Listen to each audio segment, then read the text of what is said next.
Madam, where you come back? Please give way.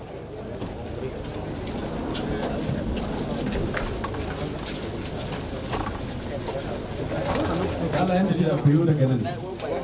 Simply can give a chance for the journalist.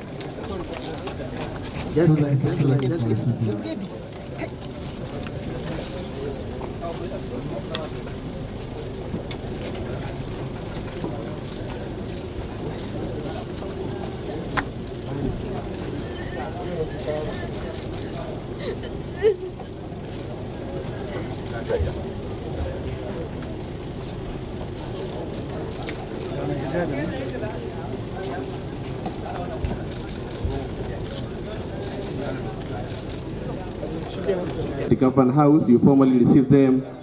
So, the permission, Your Excellency, may I invite the Commissioner of Police and State Police Command in order to present this.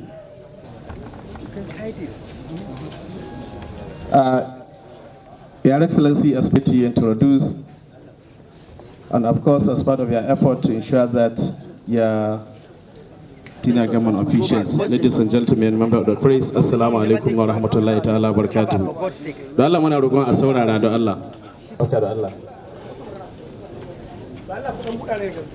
Ku bari su dauka. Da Allah idan kun bude Abdul dan ti da Allah sai a bada wuri. Abdul. Your Excellency. A wannan jiha. Dole sai mun dau matakai waɗanda ba mu son mu dauka domin ganin cewa mun taimaki al'umma ta kasuwa faɗin jihar Zamfara cikin Gusau wadda za ta ci. Duk wata kasuwa mai cin sati daga yau ba ta koma ci. Sannan kuma mun kace kai abin an ka kama wanda bai ji ba aka kama shi za mu yi mashi hukunci na yadda muka hukunta ɗan ta'adda. Son jami'an tsaro za su tabbatar da wannan doka. Duk gidan man da an ka kama yana sai da mai a wasu mulki za a yi kwamitota da za su tabbatar da an tabbatar da wannan doka. Sannan babu sai da mai ga jarka ko da nan cikin Gusau.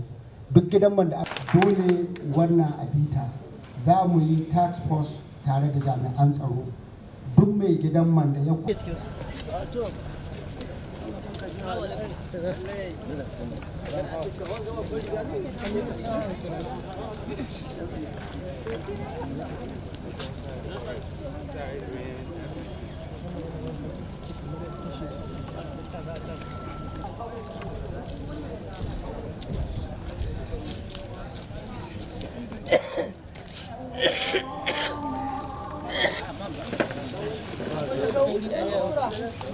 Ya gama ba?